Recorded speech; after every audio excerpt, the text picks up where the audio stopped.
the usual suspects and uncovering the cruise ports you should be visiting instead. We're going to explore 5 amazing alternatives to the most common tourist traps, giving you some real ideas for your next adventure. Let's get into it. Alright, first up, let's talk about the Caribbean, a place where it's way too easy to fall into a tourist trap. The default port for so many cruises is Nassau in the Bahamas. And look, while it's gotten a recent upgrade, it can still feel completely overwhelming, with pushy cellars and beaches that are packed shoulder to shoulder. A lot of experienced cruisers will tell you it feels more like a shopping mall than a genuine cultural stop. So what's the move? Instead of fighting for a spot on a crowded beach in Nassau, picture this: a lush, mountainous island with giant volcanic peaks, natural mud baths, and a vibrant Creole culture. Welcome to St. Lucia. You can often find this gem on itineraries from major lines like Royal Caribbean, Princess, Norwegian, and Holland America. St. Lucia offers a totally different kind of Caribbean vibe. The main event here is the jaw-dropping natural landscape. The famous Pitons, 2 massive volcanic peaks, are a UNESCO World Heritage Site, and you absolutely have to see them. While you can do a pretty tough hike up Gros Piton, a perfect port day alternative is the Tete Paul Nature Trail. It's a super easy 45-minute walk that gives you the best panoramic views of the Pitons and the sparkling Caribbean Sea down below. Next, let's hop over to the Mediterranean. A lot of med cruises feature stops at huge industrial ports like Civitavecchia for Rome, or even the crazy busy port of Barcelona. These ports are gateways to world-class cities, but the day trip can feel like a frantic race against the clock. You get off the ship with thousands of people, get on a long bus ride, and then rush through the main attractions with huge crowds, all while stressing about making it back to the ship on time. But what if you could get the true soul of the Mediterranean without all that chaos? Instead of the city sprint, think about a port that offers a more relaxed and authentic experience. Marseille, your gateway to Provence. Many Mediterranean itineraries on lines like Norwegian, Royal Caribbean, Celebrity, and MSC Cruises include a stop here. Marseille itself is France's oldest city, and it's awesome, with a lively old port, beautiful basilicas like Notre Dame de la Garde, with insane views, and a cool mix of French and North African culture. But the real magic is in the day trips it opens up. From Marseille, you can get right into the heart of Provence, a region of sunny vineyards, lavender fields, and picture-perfect hilltop villages. Imagine spending your day on a wine-tasting tour, sipping the region's famous rosé, or picture yourself wandering through the fishing village of Cassis, with its gorgeous harbor and massive limestone cliffs called Calanque that you can tour by boat. You could even take a trip to the historic city of Avignon, home to the incredible Palace of the Popes, or the artsy town of Aix-en-Provence. These are experiences, not just checklist items. They're about actually enjoying the local culture and scenery at a human pace. Choosing a port like Marseille means you get to trade a super stressful travel day for a truly memorable one. We've all been to a port that just feels predictable. You know the one. The layout is the same, the shops sell the same stuff, and the excursions feel like a copy-paste of something you've already done. It's fine, but it's not exciting. If you are truly over the routine and want a destination that is completely, genuinely different, it's time to look south. Way, way south. Instead of another standard itinerary, I challenge you to find a cruise that includes one of the world's most remote and unforgettable places, the Falkland Islands. These expedition-style cruises are often part of South American or Antarctic voyages from lines like Norwegian, Silversea, Ponant, and Holland America. Located way down in the South Atlantic, the Falklands are a world away from anything you'll see in the Caribbean or the Med. This is a spot for true nature lovers and anyone with a real sense of adventure. The main draw here is the incredible, up-close wildlife. The islands are home to several types of penguins, and you can visit massive colonies to just watch them do their thing.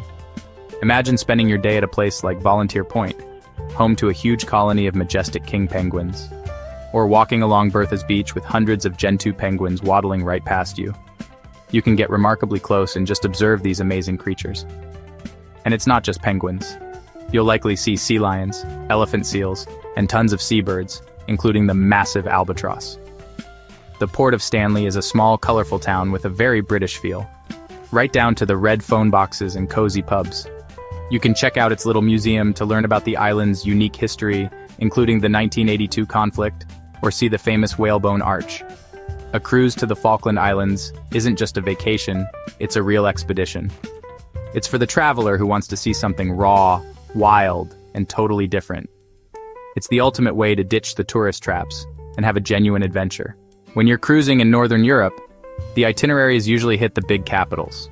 They're popular for a reason, but they can also be incredibly crowded, and they often overshadow smaller, just as cool ports. One of the secrets seasoned cruisers know is to look for a trip that stops in Copenhagen. You'll find it featured on many Baltic itineraries from lines like Norwegian, Princess Cruises, Royal Caribbean, and Costa Cruises. Now, Copenhagen is a capital city, but it has this uniquely relaxed and easy-to-explore vibe that really sets it apart. The whole city is designed for bikes.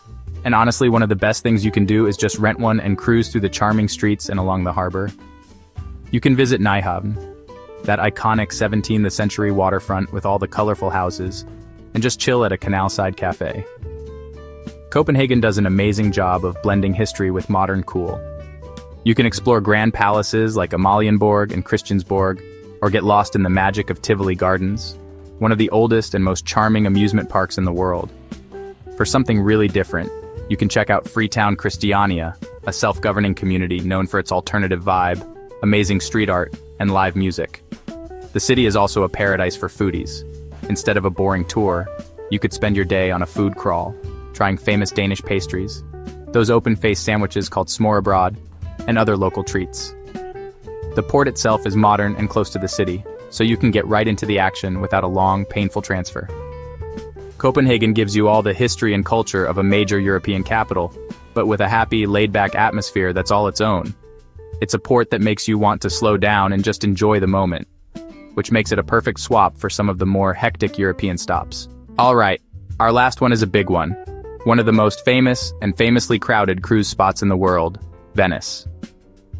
The dream of gliding through canals on a gondola is powerful, but the reality is often being jammed shoulder to shoulder in St. Mark's Square, and feeling totally overwhelmed. But what if you could get all the magic of the Venetian Lagoon without the madness? The secret is to look for smaller ships or special itineraries that visit the lesser-known islands of the Lagoon, specifically Torcello. Luxury and river cruise lines like Uniworld and Cruise Europe offer these kinds of immersive lagoon-only trips. Torcello is literally where Venice began. It was the first island in the lagoon to be settled, and today it's a quiet, green escape that feels like a different planet from the tourist mobs in the main city. A visit here is like stepping back in time. You can explore the island's main site, the Basilica di Santa Maria Assunta, which has these absolutely stunning 11th century Byzantine mosaics. Some exclusive tours even get you private access with an art historian, so you can see this masterpiece in total peace and quiet. An itinerary like this might also take you to Burano, famous for its super colorful fishermen's houses and handmade lace, and Murano, where you can watch master artisans create beautiful art in a glass-blowing factory. These experiences are personal and real. You can take a private boat tour with a local fisherman, who will tell you stories about the lagoon, or have a quiet, amazing meal at a family-run restaurant. This way of seeing Venice lets you experience the region through the eyes of a local, not a tourist. It's about finding the quiet canals, the artisan traditions, and the peaceful beauty that's still there, just a short boat ride away from the crowds.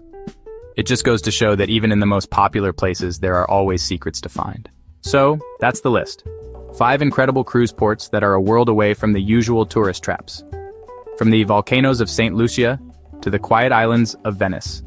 These places prove that authentic, unique, and crowd-free travel is still possible. Travel should be about discovering something new, not just checking boxes off a list. It's about having those moments that give you genuine goosebumps. So for your next cruise, I really hope you dig a little deeper, look past the obvious choices, and go find one of these hidden gems. What are some of your favorite off-the-beaten-path cruise ports? I would love to read your tips. Drop them in the comments below. And if you found this guide helpful, be sure to hit that like button and subscribe for more tips on how to be a smarter traveler. Bon voyage and happy travels.